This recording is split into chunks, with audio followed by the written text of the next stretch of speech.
I'm doing okay. Hanging in there. Well, we're doing good, because pandemic issues, we are from home as Uh-huh. all the people. But yeah, fortunately, we are good. I think we are good so far. Good. Well, we're Okay. lucky. We're lucky to be able to do this. How do I share my screen? Oh, I see it. Yeah, you can do a mouse over into your face, and you will see the like a pop-up. Okay. Let's try. Nice, it's loading. Okay, so um, I don't know if you wish to start right now because we can start or yeah, if you wish we can start or Alex. Uh, Yeah, yeah, sure. Thank you, Melissa, for joining us. I'd like to do a quick introduction for those of us joining. So, Melissa Mackey is a developer advocate for JFrog, and she was also with us last year with a talk called "Bringing It All Together: A Comparison of Service Mesh Solutions." And we really love that. I didn't know what a service mesh was, even though I was already using one. And now she's going to give us a presentation about DevOps that matters. That it poses the question that which problems or what problems do all the CICD slash building pipelines solve. So without further ado, let me give you Melissa. Cool. So, okay, thank you. Thank you. All right. Well, thank you for being here, everyone. I know it's at the end of the day, and you've had like a lot of sessions. I'm pretty sure that your brains are exploding with new information. And I also know there's a little bit of virtual fatigue going on with all of the online events and stuff that we've been doing. Thank you so much to the conference organizers for running this conference. It's not the easiest thing to do, to set up a virtual conference for everyone. So this is pretty awesome that we get to engage at least in this way. I miss seeing all of you. I look forward to healthy and breathing uninhibited and back to a sense of normalcy at some point in the future. In the meantime, keep yourself interested by listening for, various background noise, a cat meowing or a trash truck or a lawnmower, all of these things that just prove that we're all in this together and we are doing the best that we can. If anything, that'll provide you a little bit of comic relief. So this talk will be a little bit less technical, a little shorter, but it's going to be more thought-provoking around your current processes that you're working with on your teams right now. So I hope that you are able to get one or two things out of this to be able to take back to your teams.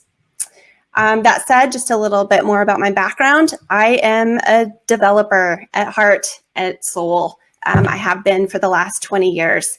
My development experience has been all over the place, polyglot, various languages, all sorts of different kinds of projects, a lot of server-side Java primarily. In fact, those were the last projects that I was on. I love engineering and development, but I started to take more of an interest in speaking at events. And it was mentioned that I did get to speak at Guadalajara last year, and that was just the start of it. And I decided that this is something that I want to do full-time, and I want to be able to help development teams with their processes a little bit more. And especially with new developers as they come in, it's easy to forget that everyone is starting at the beginning. You always, you have to start somewhere, and someone needs to teach you. So hopefully this talk will help with that a little bit. My dev background means that most of my talks I do approach from a dev perspective. Even though now I'm a developer advocate, I still do a lot of coding. I still put together projects and make sure that what I'm talking about and teaching makes sense to developers, because that is where my passion is. Turns out that aligned really well with JFrog's values. and their whole space around DevOps.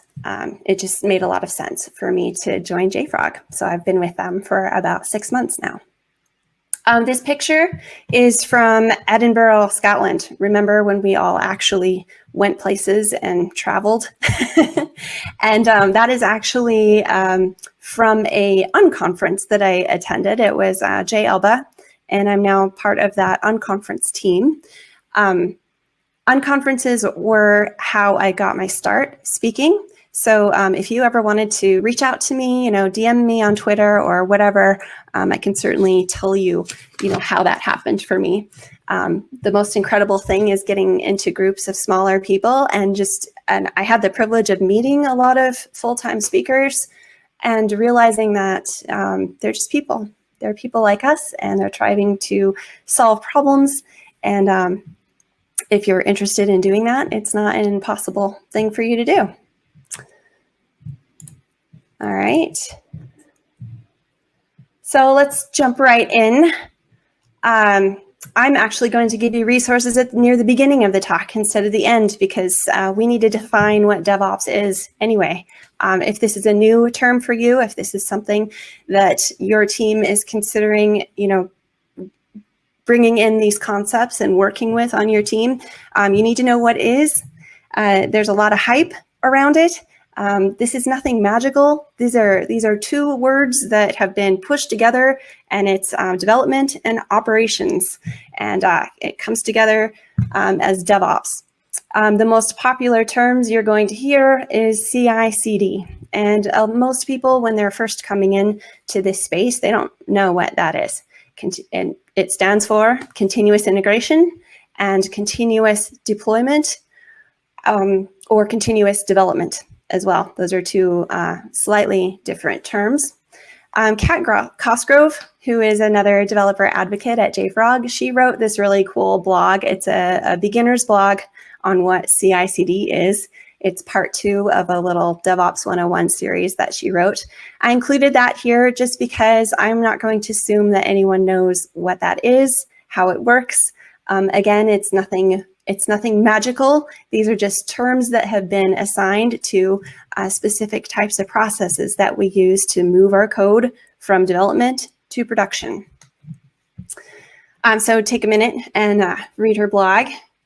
The other resources I put here, I think these should be required reading for anyone who wants to look into beginning, working with DevOps, changing the processes on their team to match up with DevOps concepts. And the first one is the Phoenix Project. I love this quote because it's really true. I agree wholeheartedly. Every person involved in a failed IT project should be forced to read this book. And I think a lot of developers, most developers that I know at one time or another in their careers have been involved in a project that didn't go so well. I certainly have had those times in my career.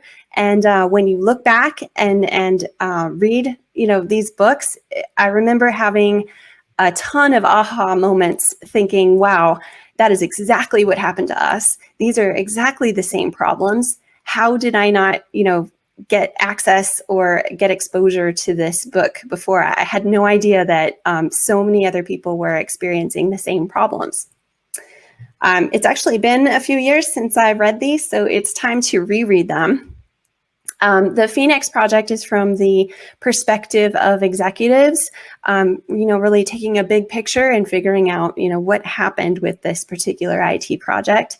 It is a book that's written in the form of a story, so it's a little more engaging and fun. It's not like a how-to manual or anything like that. It's a pretty good read. The other one is the Unicorn Project. This one is the sequel to the Phoenix Project, and it's actually from a developer's perspective. It's also a good read. It has to do with some of the solutions and specific problems that the developers had in front of them to solve. And then lastly, the DevOps Handbook. This is definitely a manual type book, and another one that I need to be rereading for sure, since I'm going to be heavy in this space for a while in my career now.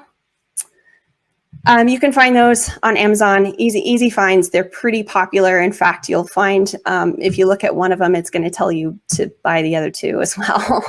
But they're definitely worth reading.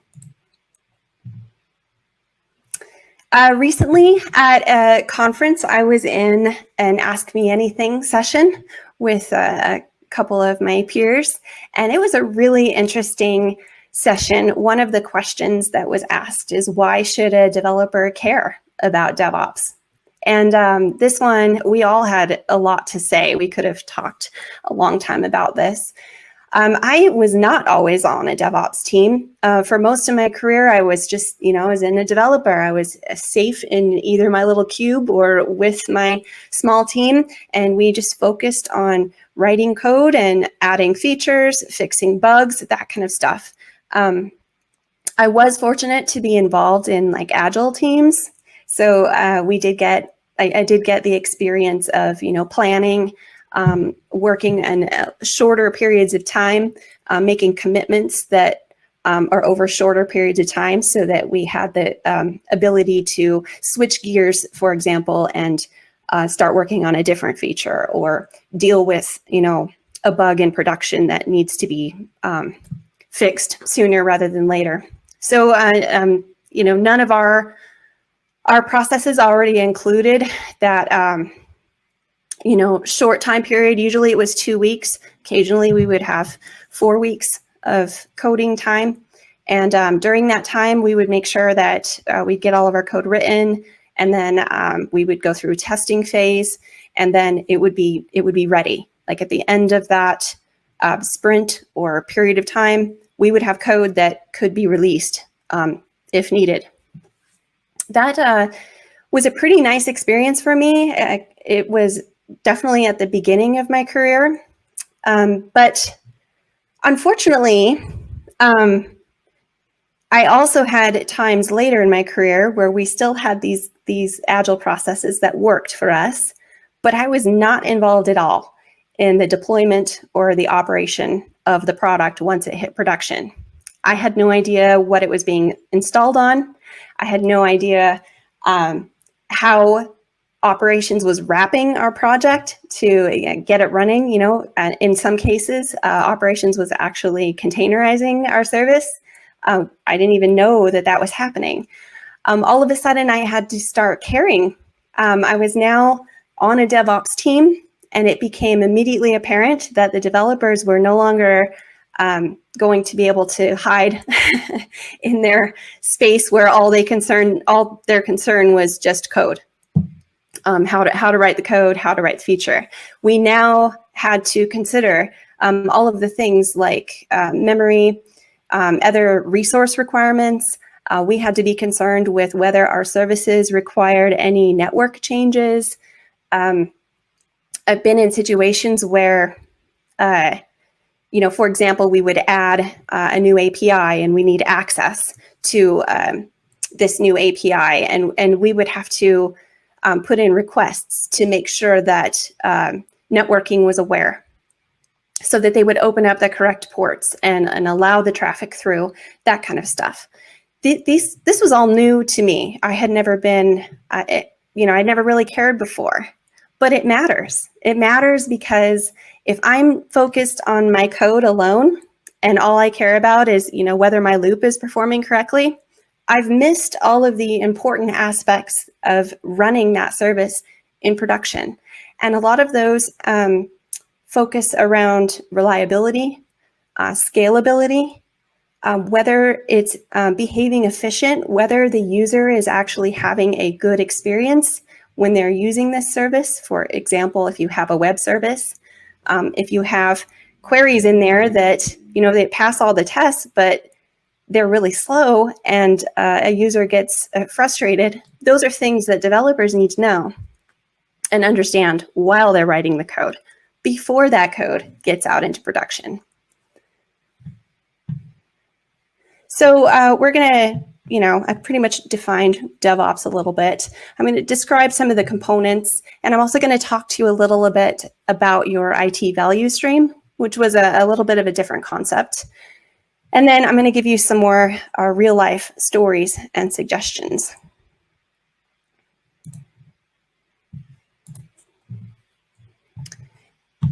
So this is a slide that I see often in our JFrog corporate deck.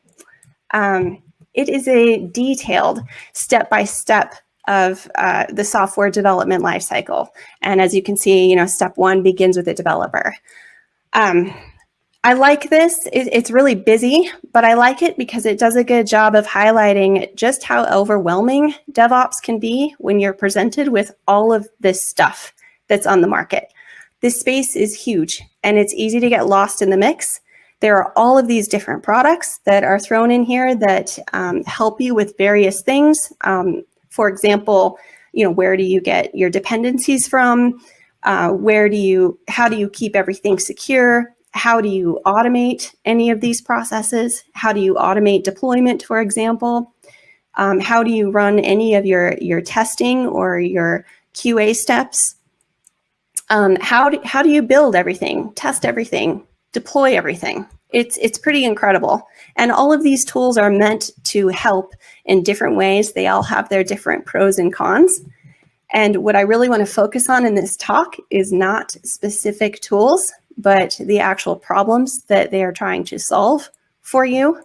If you step back and start understanding that, you will be able to make better decisions on what processes and concepts you actually want or need to apply to your team.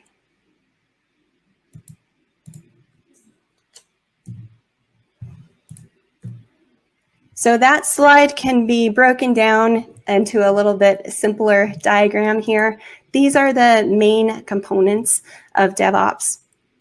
If you can see, I put DevSecOps in here too. You may hear that as well. DevSecOps is just the idea of combining security, bringing the idea and concepts of security into the development lifecycle in the beginning. It's called shifting right.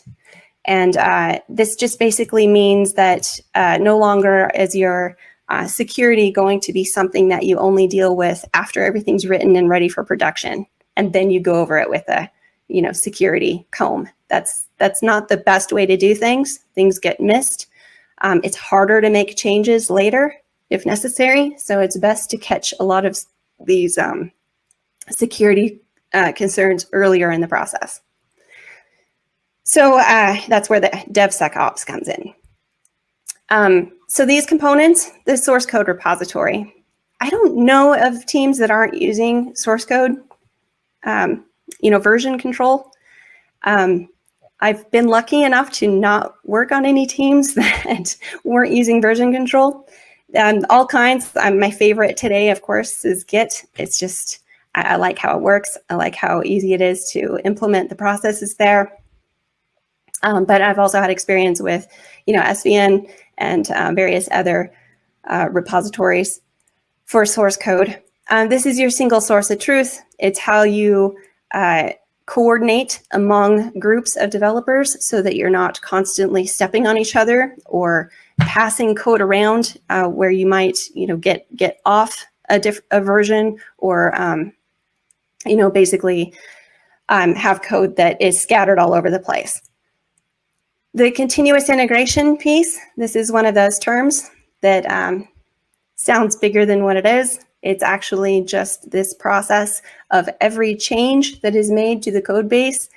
It is integrated into the code base. It's merged in. So a single developer makes a change, that change gets merged in, and it is continuously built so that you can tell right away if this code is a problem, something that isn't going to work, or doesn't operate correctly. It's encouraged that changes are small. So no longer should you have to worry about writing a completely, a large service, lots of code, and then trying to integrate it, spending weeks trying to figure out how to integrate it into an existing code base, especially if changes are constantly being made, as you go, which is one of the processes that is involved in both Agile and being able to commit your code regularly and often.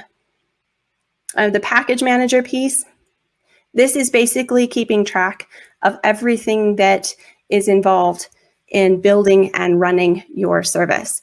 You need that full bill of materials in order to recognize if anything changes, and if you notice a bug or a breakage, you'll be able to view the difference in your bill of materials and be able to tell if there was some update that may have caused a problem. It gives you traceability, helps you troubleshoot a little better.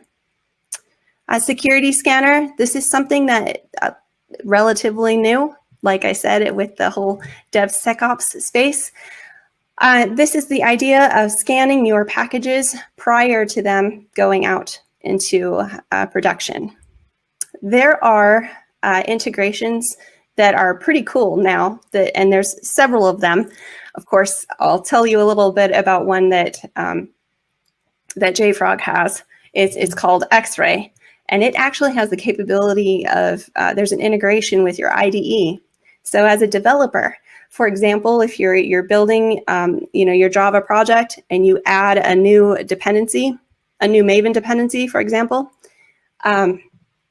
it will help. You can connect to your instance of X-Ray, and it will scan that dependency and let you know right away, right there, before it's even checked in. It'll let you know if there's any known vulnerabilities with that particular package. This is really useful information to know earlier rather than later, so that you aren't fully committed to using a package and then realize that you cannot put that out in production. You have to find something different. Continuous deployment. This is the whole idea of automating your deployment.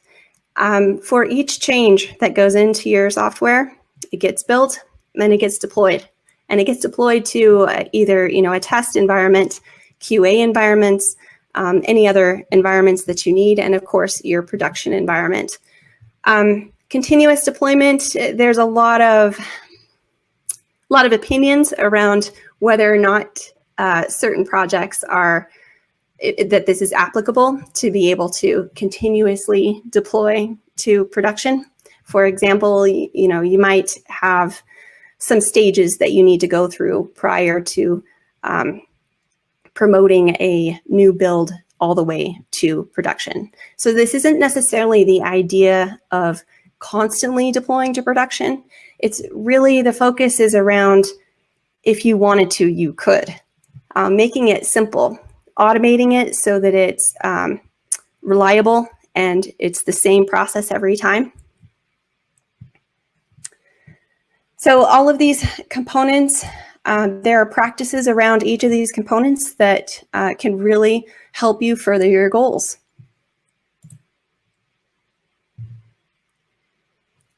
So this is a picture of my car. This is the car that I'm driving right now. And before we go any further to talk about, some suggestions or any practices that you might want to change or add to your current processes on your teams, you really need to decide what your values are. Every project is different. The goals are going to be different. Does it need to be fast? Is it more important that it's efficient? Is it more important that it's reliable? Or are you just concerned about the economics of it all? It needs to be cheap and affordable. I like this picture of my car because I got in an accident a while ago. Actually, it's been a couple of years now. And this car is so old, there's no way that I'm going to spend the money to fix that.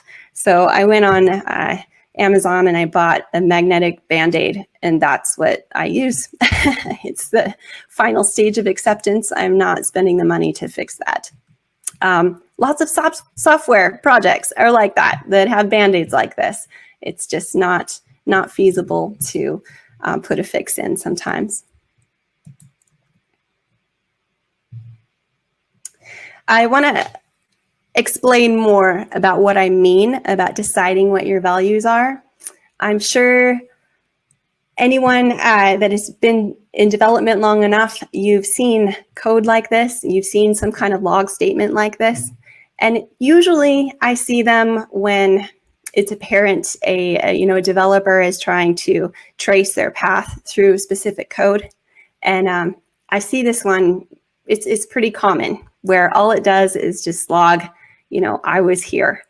And usually you see these maybe in a trace or a debug statement. In this case, it's info, which this is really not that informative and probably not best practices. And I'll give you a story why. This is a real life story. So I was working on some code and wanted to make it more efficient, and I had some really good ideas. I started moving some things around. There were log statements like this. There was no indication that they were being used for anything other than just, for a developer tracing, troubleshooting their own stuff. So I moved some of these around. I even reworded some of them so that they were a little more informative. And everything was fine. I was really proud of the change. And I went ahead and checked it in. Well, it made it all the way to production. Weeks later, I ended up overhearing a conversation. And it was, I believe it was a product manager at the time. And he happened to be down in our kitchen on the development floor. And we had better coffee, I guess. So he just happened to be down there and was discussing with some colleagues about a service that wasn't doing so well anymore, that he had some dashboards set up, that he was tracking how many customers were actually using this service. And they were considering taking the service offline. Well, I overheard this because I knew that service. That service was what I had been working on. So concerned, I walked over there and started talking. And I had no idea. I wanted to know, where are these dashboards that you're talking about? And he informed me that he had a bunch of Splunk dashboards set up. I asked how they were actually working, and they were keying off of these log statements. So he was making a business decision based on the count of this particular log statement, how often an external request was going through this particular path. I had no idea this was going on. So you can see this is a big problem if you have teams that aren't communicating with each other. This was a big disconnect, and could have caused some major problems if I didn't just happen to overhear. So that's what I mean about getting together and deciding what your values are. And eliminate those silos. We usually talk about silos concerning members of a team, like a development team. You don't want one developer all off on their own doing their own thing. You want them to be communicating together. I'm talking more about silos of teams even.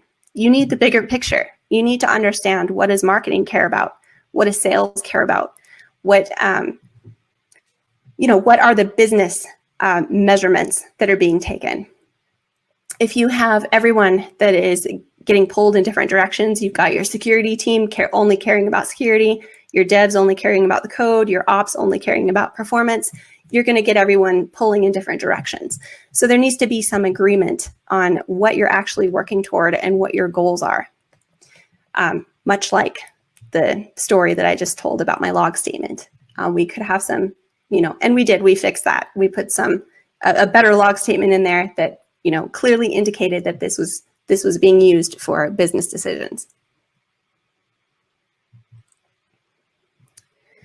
So this value stream concept was new to me.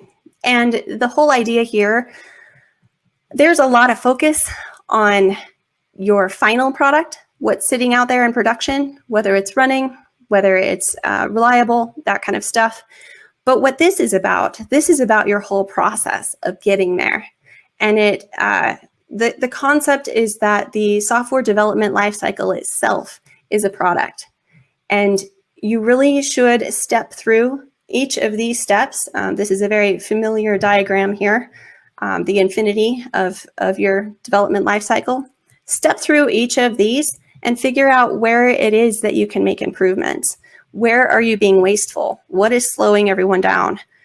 Again, this is something that you need to come together as a team and work on. What are the values? And then how are you going to measure those values? What do you need to put into the product in order to indicate that you have met your goal? before we go any further, I just want to throw in the pipelines terminology. That is also not a magical word, although it can be confusing because there are so many products out there now that even have the word pipeline in it. All it means is the steps that you take to get your code from development to production. Nothing special. There's, a build pipeline is just that. It's just the steps that you take to get your stuff built. And then deployment pipeline, getting your stuff deployed. Those might be separate pipelines. You might have pipelines that are all connected together. You might have parts of the pipeline that is automated and part of the pipeline that is manual. These all depend on your project and what matters in your project. Where is it that you're seeing the most waste? Where can you automate to get the most benefit? So our team was introduced with this whole idea of just improving by 1%. It's a really good self-improvement technique, really, but it can be applied to your software projects as well and to your whole software development lifecycle. If you look at each of the steps that you take, what can you do? What can you improve? And then you really need to decide, when is it fast enough? When is it efficient enough? When is it reliable enough? When have you spent enough money on it before you need to move on and do something else? This is a funny story. I love this donut picture because I was on a team once, and just so you know, I'm not calling any teams out or any individuals out, and certainly not shaming anyone. This is a normal thing that happens with developers. We had a bunch of developers together. We were all checking into our code base, but there wasn't really a process. Like, anyone could check in anything, and you just had to trust each other, that you're actually building your stuff before checking it in. So what would happen is countless times, this happened more than 2-3 times a week, someone would check something in and it would break the build. Well, the next developer who wanted to make a change, when they pull their code from the source code, it's already broken. And they have to wait. They have to wait until someone pushes in a fix. This was a huge problem. And every time this happens, the person that broke the build would be notified, and they would be responsible to bring in donuts for everyone the next day. This was also unsustainable. There's only so many donuts you can eat. So there's definitely a better way. One of the best processes that I've learned is the whole continuous integration piece that's automated. And you need a few things. You need your source control. You need a build server, something like Jenkins, that is automatically triggered every time somebody checks code in. Your build gets automatically triggered. But then there's one more step, and this is doing that process, doing the build and making sure that tests run and everything prior to merging into the baseline code. That was the one step that if we had that in our process, nobody would be getting donuts, because you would know right away that your change would break the build if it were to be merged. Pretty valuable. The whole idea is called pull requests. I don't know how many of you have worked with Git and worked with their pull requests. That whole idea of being able to submit a pull request so that your code can not only run on a build server to determine if it breaks, but you can also get reviews from other developers before it gets merged in. Knowing your build. This is huge. This is a huge part of the process. There are so many things that you can do to improve the efficiency of your builds. I had a huge Java project that I was working on, several modules, and it took me a while to realize, because I wasn't paying attention to how the build actually worked. I was doing a Maven clean between every change I made, and I eventually realized I could work a lot more efficiently if I only, built the actual service I was working on, the actual module that I was working on. It's pretty huge. The other thing that you need to know about your build and understand is if you're using it like any Docker files, make sure you know what's going on in that Docker file. I had a situation once where there was actually external calls being made. For every time it was built, an external call would go out and run a script. Well, eventually, whoever was maintaining that script externally went away, and then that script went away, and then our build started to break. Obviously, not best practice to always be reaching out externally for things, even for like third-party dependencies and stuff. You really should have your own internal artifact repository. Number of reasons for that. Some can be you may have limited access over the network. Another is there may be reasons that you shouldn't have access to certain artifacts. There are ways that security team can collect artifacts, third-party dependencies that you are allowed to use, and then scan for any licensing problems and anything like that. Also, you always run the risk of an external repository. All of a sudden, that artifact doesn't exist anywhere or anymore. Either you can't get to the external resource, or the artifact itself is just gone. I have had that happen on a few teams of mine. Don't skimp on your test environments. I've been on teams where all we had was a little development that we were doing on the local machine, and then the next step was prod. There's no excuse for that. With all of the resources out there for containerizing your services and stuff, you really, really do need to have a test environment. And it's not enough to just rely on unit tests. I was on a project once where we used just an in-memory database in order to speed up the unit tests. The problem is the production database behaved a little bit differently. The queries returned different results just because of the nature of the difference in the SQL. So you need to use something, and I saw there was a talk earlier about test containers. I was happy to see that. These are definitely ways that you can catch some of those sneaky problems. You can also catch any sneaky API issues that you might have that you really need to have a web server actually running, to get the request and all of that stuff. The test containers, very lightweight, throwaway instances. This is, something you definitely need to invest in. Lastly, how do you deploy? Automated deployment is huge. I was on a team once where everything was manual. There were a bunch of scripts around. Every time we deployed anything, someone had to go through and make little changes to all the scripts to make sure that it would deploy to production correctly. Not a good practice. Not a good practice. Get your deployment stuff into source control. The way that we resolved that problem is we started automating bits and pieces of it. And we eventually got to a point where our entire deployment was not only in source control, but it was versioned. So our new deploy would have the newest version. And if we ever needed to roll back, we didn't have to rely on someone remembering all the little changes that they made in the deployment infrastructure. So a rollback was just as easy as just deploying the previous release. So whatever you need to do, whiteboard the steps that you take to deploy. And you're not going to get it all done at once if you don't have any automation in place. Pick the pieces where you will get the most benefit, save the most time, automate those first. And eventually you'll get to a point where you're pretty happy with yourself, and you'll definitely meet your 1% improvement for sure. All right. That's it. I'll open it up for any questions. You can ask me anything. Awesome. Thank you so much, Melissa. And yeah, it's great to have you here again. And this is a great talk regarding DevSecOps. That is actually a topic that is very trendy in the last years. And I think you are very involved in that.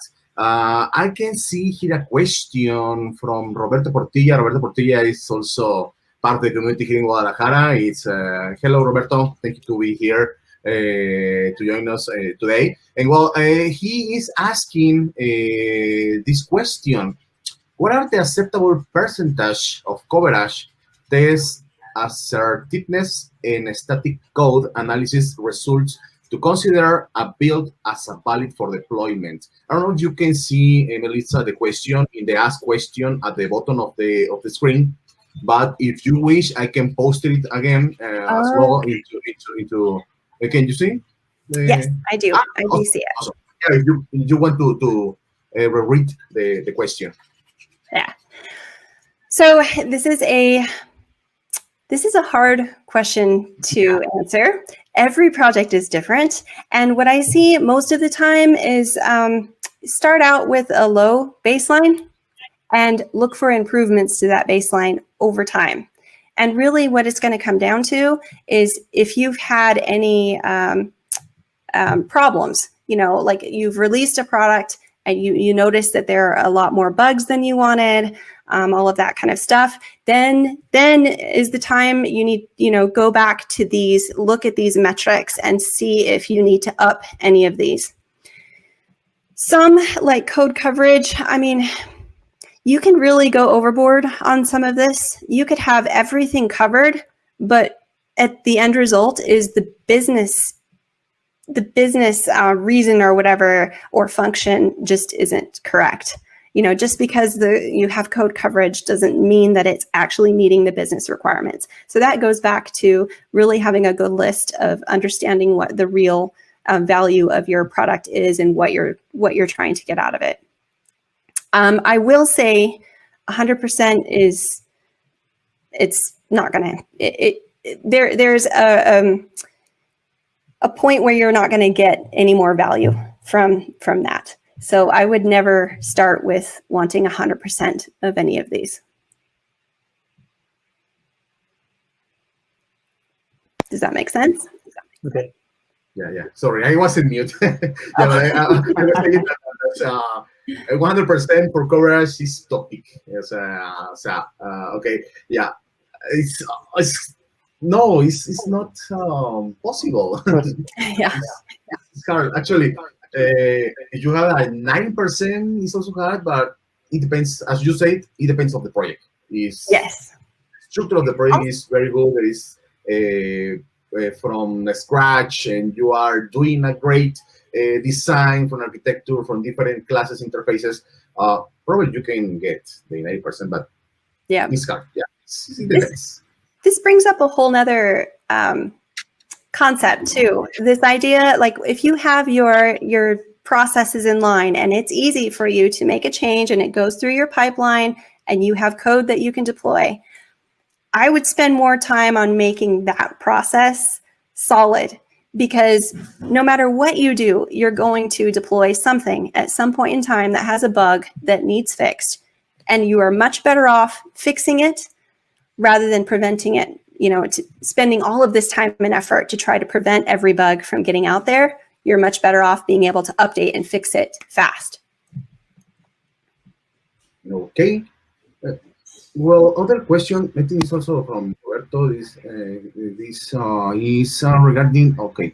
So the best option is to take a lower base and adjust from time to time. I will say yes, but what do you think? Yes. Agreed. Yeah. Yep. Yeah. Obviously, it's not like a 50%, right? Right. Yeah. No. I've been on. Yeah. I've been on projects too where, I have jumped in, I wasn't involved in the beginning of the project. And this happens all the time. You could be getting code from, some external source, or you join a new team, who knows? And code evolves over time. And I've gotten into situations where there were no tests, or the tests are just kind of silly. Obviously, you don't want to be in that position, but it is way too much to say, I'm going to test everything. It's better to test new stuff that you're writing, or if you have bugs or anything that you're fixing, write tests around those. I wouldn't even try to go back and write tests when they should have been written before. That's something that will have to grow over time. Yeah, that's right, and I agree with you. Okay, if there are more questions from the chat and also the Ask Question channel, so only rest to say thank you very much again, Melissa, to be part of this. We are very happy to see you again, to see you healthy. hopefully next year you can join us again here in Guadalajara. You are welcome to be here again. I really think so. Yeah, actually, we were discussing. I think you will see in the Slack channel later. But we will remembering the tequila tour last year. Was great. It was great. For the people that is in the channel and is right now in this thread and this in this streaming.